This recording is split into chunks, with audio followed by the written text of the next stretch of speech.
Hello everyone, this Pravidas from Tutometer. आप सभी का स्वागत है फिर से एक्साइटिंग वीडियो पे। सो बेसिकली ये जो है ये पार्ट 7 है, जिसमें हम लोग देखने वाले हैं time remapping slow motion.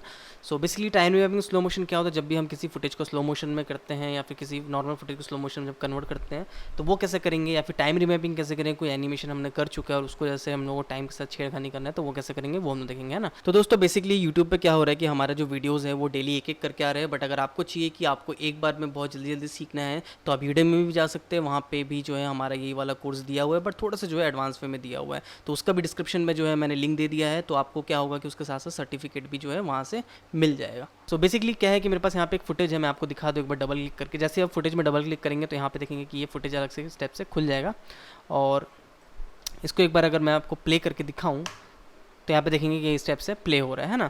So basically जो ये वीडियो है इसको मैंने शूट किया था 60 FPS में, यानी 60 फ्रेम पर सेकंड में। तो ये ऑलरेडी ये जो है ये स्लो हो सकता है काफ़ी अच्छे से, और अगर आपके पास नॉर्मल कोई ऐसा फुटेज है जो 25 में है तो उसको भी हम लोग जो है स्लो कर सकते हैं ना। बट स्लो करने के पहले जो है कि मैं आप लोगों को एक छोटा सा चीज़ दिखा देता हूँ, जिससे कि हम लोग किसी भी एनिमेशन को अपने आप से रीटाइम कर सकते हैं। तो यहाँ पे दोस्तों ये वाला जो था, मैंने इसको मोशन स्केच का इसमें मैंने दिखाया था पिछले ट्यूटोरियल में।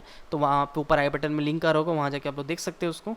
तो वहाँ पे जाओगे जैसे ही, तो वहाँ पे आप लोग देखोगे कि इस स्टेप से मैंने एनिमेशन इसको दिया था, है ना। तो अब बात ये है कि अगर मुझे इस एनिमेशन को स्लो करना है, फास्ट करना है, कुछ भी करना है तो मैं कैसे करूँगा, है ना।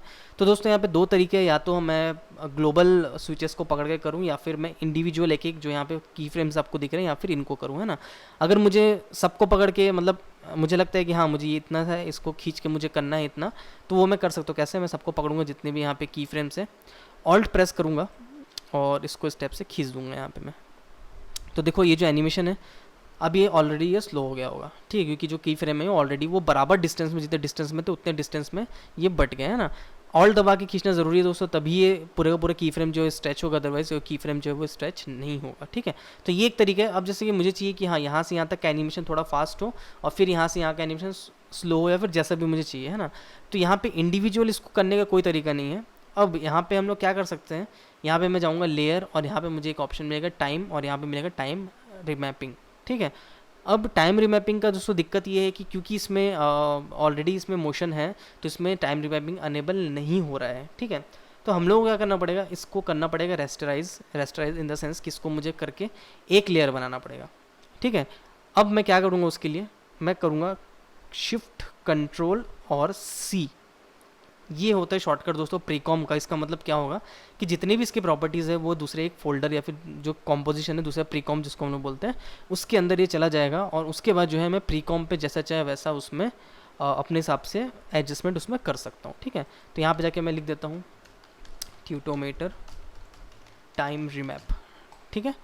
तो यहाँ पे दो ऑप्शन दोस्तों, leave all attribute to tutometer और move all attribute to new composition. इसका मतलब क्या है कि जितना भी इसका प्रॉपर्टीज़ है, पोजीशन से लेके इफेक्ट्स सारी की चीज़ें वो उसके अंदर चली जाएंगी, मतलब जो भी नया मैं प्रीकॉम बनाऊंगा उसके अंदर चला जाएगा।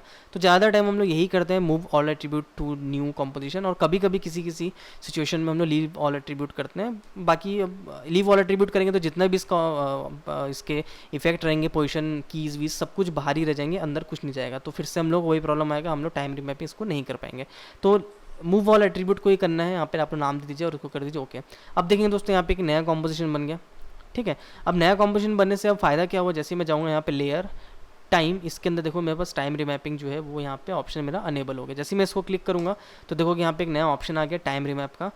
अगर मैं इसको एक बार अंदर करूँ और फिर से इसको मैं बाहर करूँ तो देखो यहाँ पे जैसे मैंने आपको पहले बताया था कि ट्रांसफॉर्म का ही सिर्फ ऑप्शन मिलता था, अब जैसे ही उसके हम लोगों ने टाइम रिमैप ऑन किया तो अभी टाइम रिमैप का भी ऑप्शन यहाँ पे दिखा रहा है। बाय डिफ़ॉल्ट ऑप्शन नहीं दिखाता है ना। अब यहाँ पे क्या है दोस्तों, कीज़ के ज़रिए हमको बताना है कि कहाँ का एनिमेशन फास्ट करना है, कहाँ का एनिमेशन स्लो करना है। सपोज़ मुझे यहाँ तक का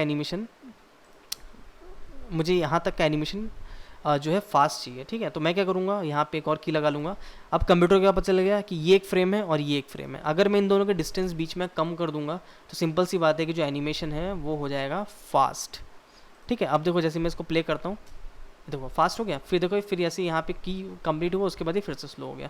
तो बेसिकली क्या है कि ये जो है ये की फ्रेम से आपको बताना रहेगा कि कौन सा जगह जो है वो फास्ट होगा, कौन सा जगह जो है वो कम होगा, ठीक है। मुझे स्लो करना है तो क्या करूँगा, मैं फिर से यहाँ पे की लगा सकता हूँ, जितना भी एरिया मुझे स्लो करना है। सपोज मुझे इतना एरिया स्लो करना है, तो जिन भी दो के बीच का हम लोग डिस्टेंस कम या ज़्यादा करेंगे उनमें जो है उसके बीच के एरिया जो है वो फ़र्क पड़ेगा। तो ये और ये वाला की 2 की हो गया, इसको मैं अगर खींच के लंबा कर दूँ तो अब जो होगा देखो एनिमेशन एकदम स्लो हो जाएगा यहाँ से, क्योंकि मैंने खींच के लंबा कर दिया।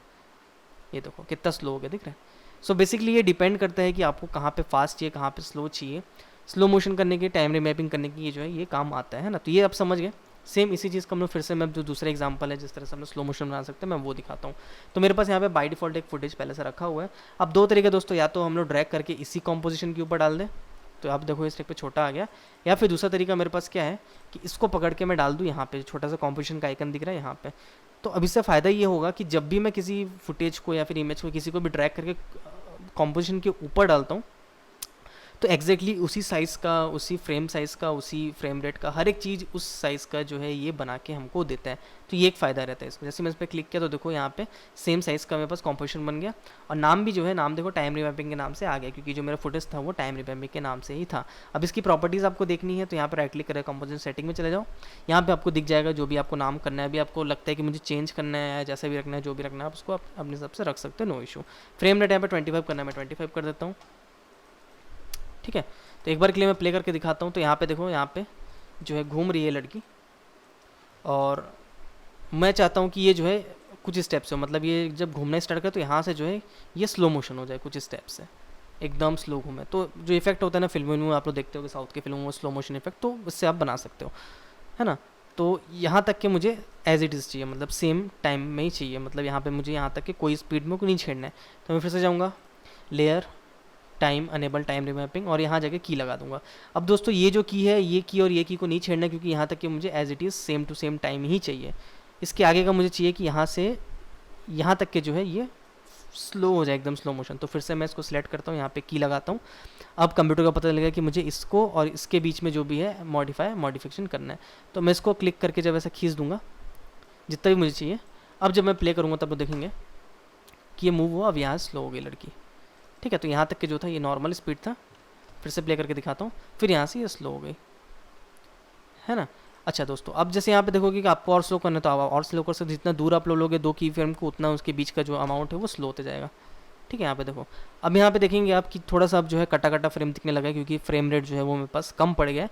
तो इसका भी सॉल्यूशन क्या है? इसका सॉल्यूशन ये है कि आप यहाँ पे जाओ, यहाँ पे एक छोटा सा ऑप्शन आपको मिलेगा पिक्सल ब्लेंडिंग, ठीक है। जैसे आप इसको क्लिक करोगे यहाँ पे कंप्यूटर को पता चल जाएगा कि आपने किसी को स्लो मोशन किया, जो ब्लेंडिंग है उसको चेंज करना है।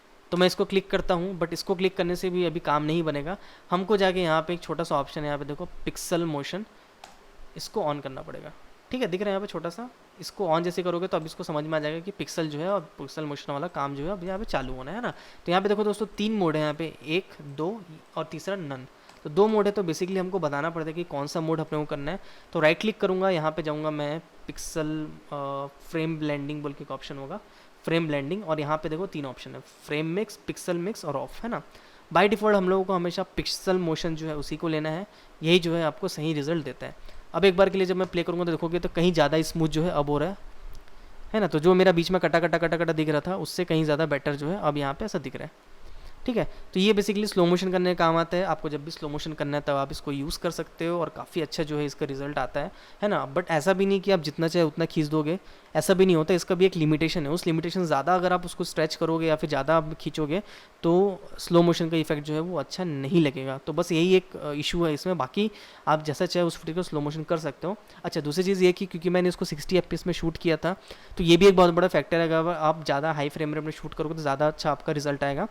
25 में थोड़ा बहुत आप स्ट्रेच कर सकते हो, बहुत ज़्यादा स्ट्रेच जो है उसको नहीं कर पाओगे। तो ये भी आप लोगों को ध्यान रखना है ना। तो दोस्तों, आपके लिए वीडियो मेरा कैसा लगा मुझे कमेंट बॉक्स में जाकर ज़रूर बताइएगा, और अगर वीडियो सच में बहुत अच्छा लगा हो तो प्लीज़ मेरी वीडियो को लाइक करने के बाद अपने दोस्तों के साथ शेयर जरूर कर दीजिएगा। अगर आप मुझे सच में सपोर्ट करना चाहते हैं तो प्लीज़ मेरे चैनल को सब्सक्राइब करने के बाद बेल आइकन दबा दीजिए। अगर आपको किसी भी एनिमेशन या VFX के रिलेटेड सॉफ्टवेयर पे पेड ट्यूटोरियल चाहिए तो आप मुझे डिस्क्रिप्शन दिए मेल ID पे कॉन्टैक्ट कर सकते हैं। तब तक के लिए दिस प्रविदास साइनिंग ऑफ।